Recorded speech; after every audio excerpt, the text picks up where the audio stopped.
Hi, I'm Zibby Owens, and you're listening to Moms Don't Have Time to Read Books. This 30-minute podcast features a new author interviewed by me every single day, 365 days a year, for about 30 minutes.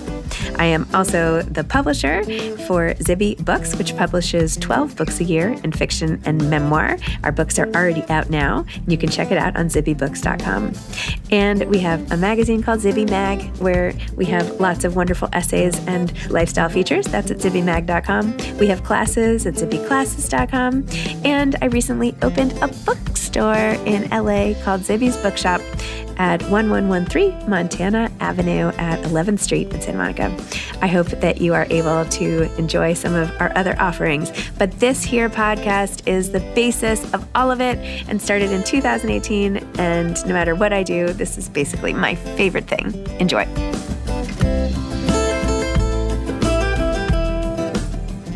Tara Schuster is the author of Glow in the Effing Dark, Simple Practices to Heal Your Soul from Someone Who Learned the Hard Way.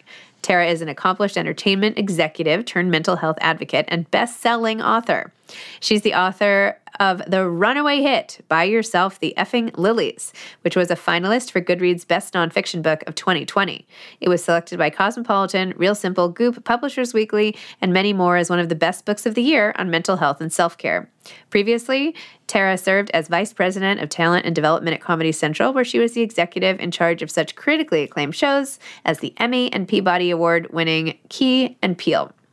She has contributed to InStyle, The New Yorker, and Forbes, among others. She lives in Los Angeles. Welcome, Tara. Thanks for coming on Moms Don't Have Time to Read Books to discuss Glow in the Effing Dark. Thank you for having me. I'm excited. Excited to see you. Excited to do this. Excited to see you too. And I'm excited for our upcoming event together finally after our last one was canceled in LA due to the pandemic.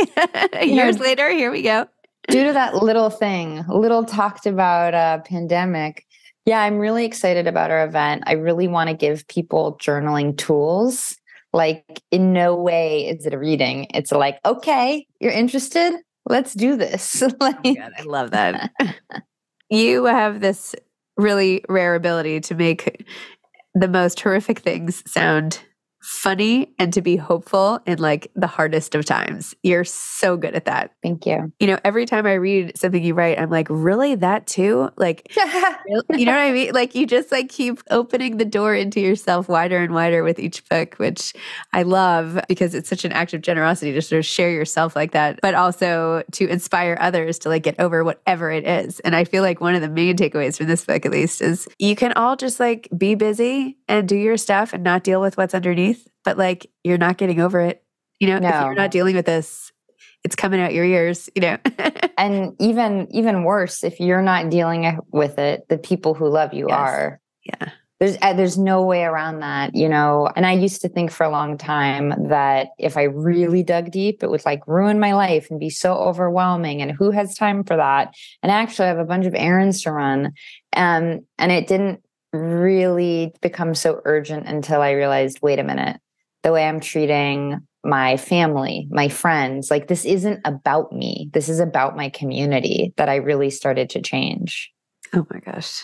Well, let's back up a second. So you start this book off on the heels of being laid off from Comedy Central, which was like the crux of your entire identity for like a decade. Yes. And you sort of like hit bottom. Start us off there and say what that felt like and all of that. Yeah. So I was at Comedy Central for a third of my life. It was super important to me because it was a substitute for my family. You know, I had grown up in a mess wreck disaster where things came to die. I was super neglectful, psychologically abusive. But then I found Comedy Central and it was glamorous. And Jordan Peele and I hung out. And it was like this magic trick to distract, to be like, look over here at all these glammy Hollywood things. Don't look over here at this quarter century of complex trauma. And the job made me feel like less of a weirdo too, because I felt like nobody could relate to me, mostly because nobody talked about these quote unquote odd family dynamics. I didn't have anyone in my life reflecting to me that they had anything similar. So in some ways, the job at Comedy Central was a screw you to everyone else. Like, oh yeah, but I made it. Like I made it in this very public way. And so when I was unceremoniously laid off at the beginning of the pandemic, I just went into identity freefall. At that point, people were introducing me Tara Schuster, Comedy Central, like it was my married last name. And with an absence of being defined by other people, I really did not know who I was. And I was living alone. It was the pandemic. I had no family. I know we all had it bad in different ways. If you were stuck with your whole family at home, not great. But if you were stuck alone with just your thoughts, no job, and now trauma, that wasn't great either. And so instead of, calming down for 1 minute and saying, I have savings, my life is not in immediate danger, let me reflect, I was like, we are going to push through this. Like, let's immediately find new meaning. I'm going to find a big thing and everybody's going to think I'm so cool because I did this thing. So it was the 2020 election. And I just Googled, how can I help in the 2020 election? One of the first search results was, you can help register voters in Arizona. And truly, just like that, I picked up my Vitamix, picked up a bag of books I would never read, stuffed them in my Prius of doom, and set off on the road. And on the road, unfortunately, I had one of the worst dissociative episodes of my whole life. It was dangerous. I felt completely out of control of my body. I was speeding at 95, which I'm not a good enough driver to be driving that fast. My hands were on the steering wheel and I knew they were mine. Like I knew they were my hands, but they looked like they were completely detached from my body. And I just realized this is really unsafe. I can't keep going. I can't keep overwhelming. I can't keep achieving my way through life. I've got to pull over. And that was one of the very first times in my life where I pulled over, stopped. And because I was in the Mojave Desert driving to Arizona, and because LA is so light polluted, when I looked up, it looked like I was in a star field, that I was in this like celestial body. And I just wondered, looking up at these stars, that we know how stars come together. It's masses of dust and debris, and they get pushed and they get put under pressure, and then they go nuclear in the center, and that's how they shine. And I just thought, man, those stars shine in the bleakest of circumstances consistently. They didn't have it the best. They actually went through a lot of BS to become who they are. So I just wonder, can I glow like that? Is there a way for me to find safety within myself so that when everything is taken away, I'm not just lost at sea? And that's the question of this book is there an essential self? If there is an essential self, has it been so messed up that you can't trust it? Because I didn't trust anything inside of me. And could I find that? Could I cultivate it? And that's where we start with Glow in the Effing Dark. Oh my gosh. That is just so amazing. One of your reflections on sort of how you've become the way you were when you do your deep dive is your relationship to fear and putting yourself in harmful situations. And I found that super interesting too, how because parents are supposed to keep you safe and your parents didn't keep you safe at all. In fact, were priming you to feel threatened at every opportunity. You just didn't have that sensation. And so when you end up in the desert or the forest, the desert, the mountains. Bryce Canyon. Yeah. Canyon. Right. That's the word.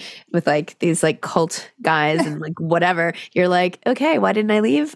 I don't know, because I just didn't sense fear. And I feel like there is that commonality when you're like, when you find out about people who do all these like terrifying things, like how can they do that? Like, is it this? Is it, I don't know. Anyway, talk about that. And how are you on that scale now that you've worked through even more stuff? Yeah, it's so interesting. So forever, I solo travel a lot to like the Brazilian rainforest, to see Iguazu, to slot canyons in Utah. And my friends always say, wow, you're so brave. And that never made sense to me, because I didn't feel brave. It just felt like the thing to do, So I always like had pinned that in my mind. It's weird that people tell me that this is somehow a whole thing. I don't see it that way. And I was actually camping alone in Zion, which I don't want to get too much credit. Like I had a full-size inflatable queen mattress. Like, this wasn't like I was really roughing it, but I was alone. And it never occurred to me, oh, I'm a young woman in the middle of this campsite with literally nothing to protect myself. Cool, good idea. But I decided, I very quickly set fire to my stove, mostly because I had no experience. And so I just realized, okay, this is going to be a takeout camping situation. It's going to be a daily walk into I'm gonna town. call Postmates to deliver to my tent. Yes, exactly. And so I went to this cafe, ordered a burrito, was just eavesdropping. I'm a big eavesdropper. If you're sitting next to me, like, good luck. I'm listening to everything you're saying. And this father was explaining to his children, he was saying, we're going to go canyoneering tomorrow. And I've never been canyoneering. I don't know what to expect. So I've hired a guide. So even when you feel scared, you will be safe. We will be looking out for you. This guy has done it 1,000,000 times. And it was like my brain exploded, melted, every type of shockwave, because never in my life had my parents told me that I was safe, would be protected, and that I wasn't doomed. It was quite the opposite. It was, if you go to the bathroom in this restaurant, you might be raped or kidnapped. And in that moment, I realized, wow, the job of a parent probably is to provide safety.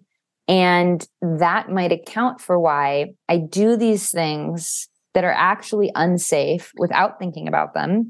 And I walk through the world feeling that it's normal for your body to be 10 out of 10 stressed and worried that somebody is going to take you from the street. I was just always worried about my physical safety, but I thought it was normal. Wow. I'm sorry. Thank you. I can't believe the way your parents treated you. I know you've come to this resolution with your dad, and that was also like just really meaningful, and like to watch you go through that, like grow with you, and like, oh my gosh, like the goodness of your heart to like forgive, and like how to get pushed to the point where you had to stop talking. I mean, it was really, I don't know, it's really powerful stuff. But just the idea that they could be so inconsistent and harmful and all of it. And even just watching the scenes with him where he would like switch on a dime like that and then like pretend like nothing happened. And I don't know, it's really, really tough. It was a strange, now how I look at it is obviously something happened to my parents. Now that I'm an adult and I take care of my best friend's 3 kids, she had 3 kids under 3 during the pandemic. Oh my gosh. Yeah. And she's my rock. She's my stability. For the first time in our 15-year friendship, she called me and was like, dude, I need you to come over. Like I am outnumbered and I really need help. And it's such a blessing when a friend asks you for help because you feel needed. I felt like, oh my God, yay.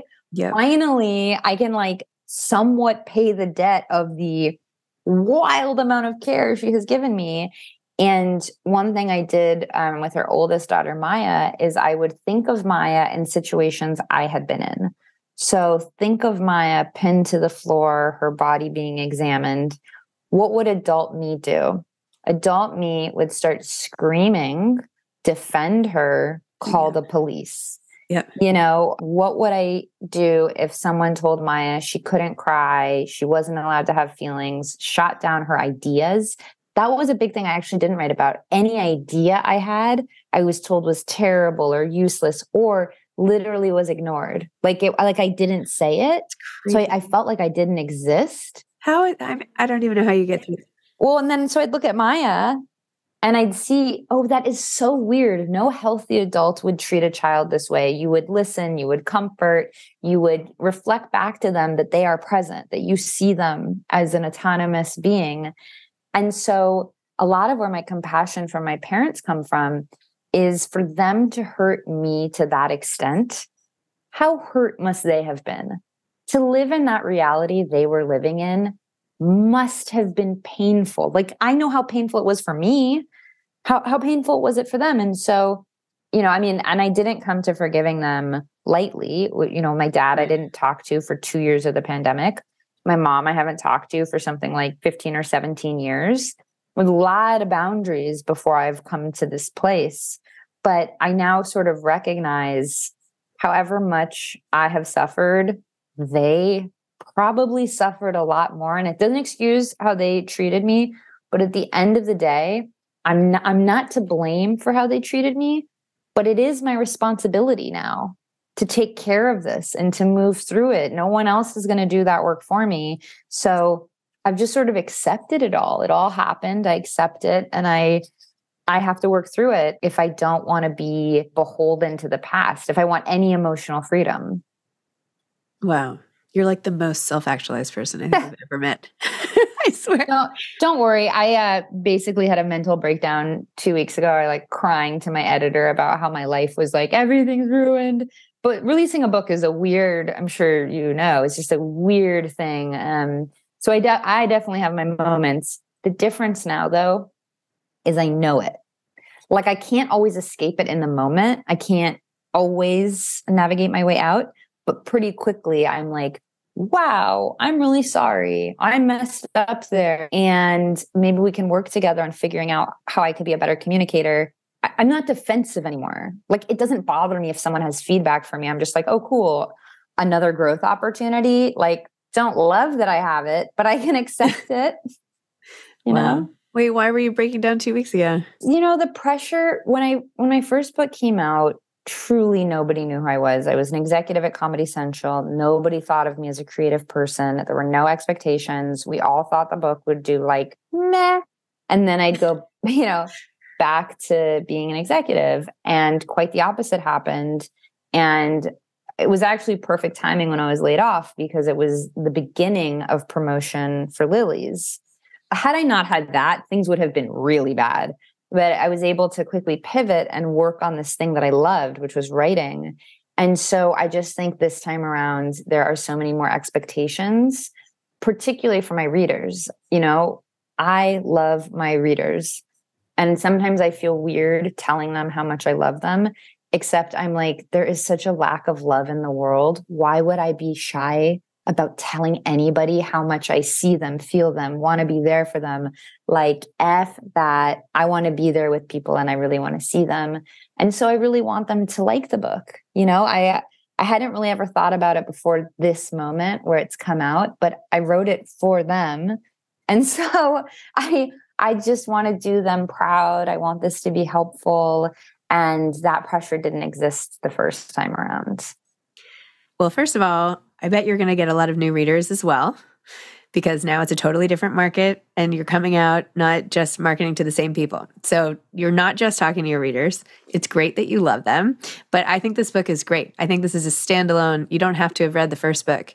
You can just dip into this, and it builds on some of the themes, but it's different. It's different, and you still have your awesome voice and your like capital letters thing, and your funny jokes sprinkled throughout. Like you had some joke about like, I'm not going to pay full price for a crop top because it's like a third of the material.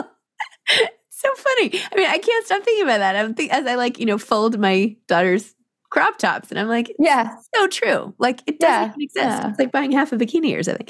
Yeah. But anyway, I don't know. I think this is even more personal and even more powerful. I don't know. Thank you. I loved the first book, but I don't know.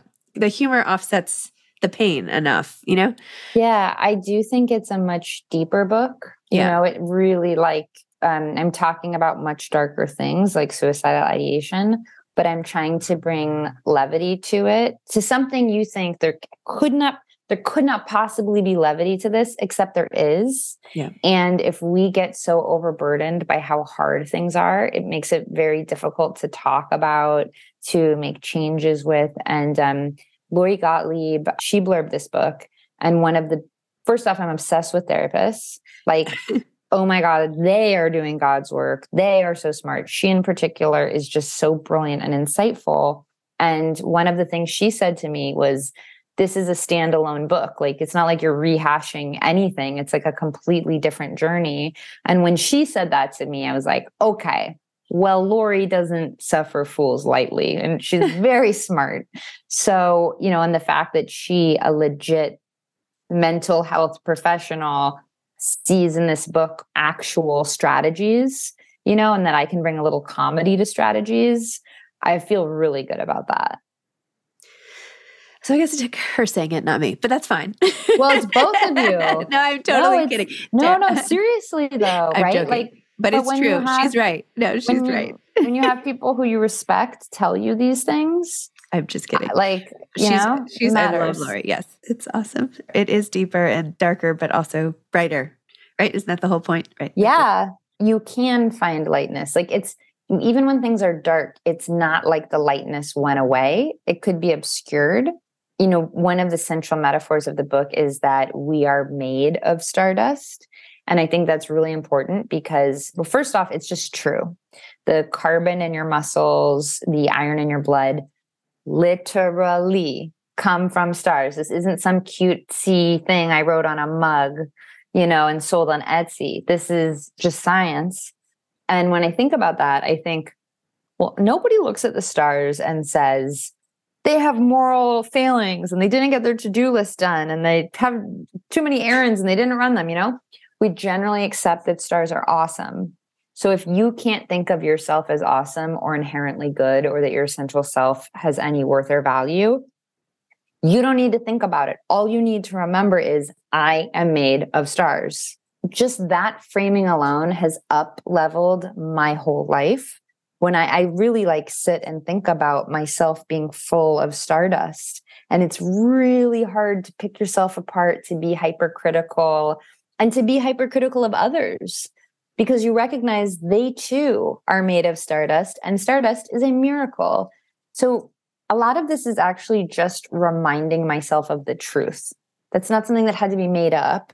That was just something that had to be internalized and remembered, that we all really do have our own light within us. And it's about removing what obscures us, the traumas, the problems, the expectations, the obligations. It's about clearing the way so that you can shine the way you were made to. Your book is like a big windshield wiper. Yeah, I hope so. That I use that sometimes. It's just let's move that fog away, and it's funny. I feel like there's a backlash to saying that anybody needs to fix themselves. And I have a backlash to the backlash, which is, what are you talking about? We obviously, look at this world, obviously get damaged by things that are so beyond our control. And that doesn't make us bad. That's the key. You could be damaged and still an awesome soul at the bottom of that damage. But I'm not quite sure why it's helpful not to admit that things might have happened to your outer shells, things worthy of being taken care of. Because I find it so cheesy when people say, you are inherently good, but then don't tell me anything about why that is. Mm-hmm. So the star metaphor, knowing that I am good, physically, it's just true. And knowing that it is okay that my outside shells were damaged, the stardust can never be. The stardust is what can never, ever be messed with. It's there. It's just fixing and healing what's on top of that. Very powerful. It's really, it's awesome. It's amazing. You've been able to not only clear your own stuff out of the way, but to help so many other people clear theirs out. That's so generous of you. It's just so generous and really awesome. It's funny. I'm sure you know this. People ask me all the time, was it cathartic writing the book? Did it feel like a form of therapy?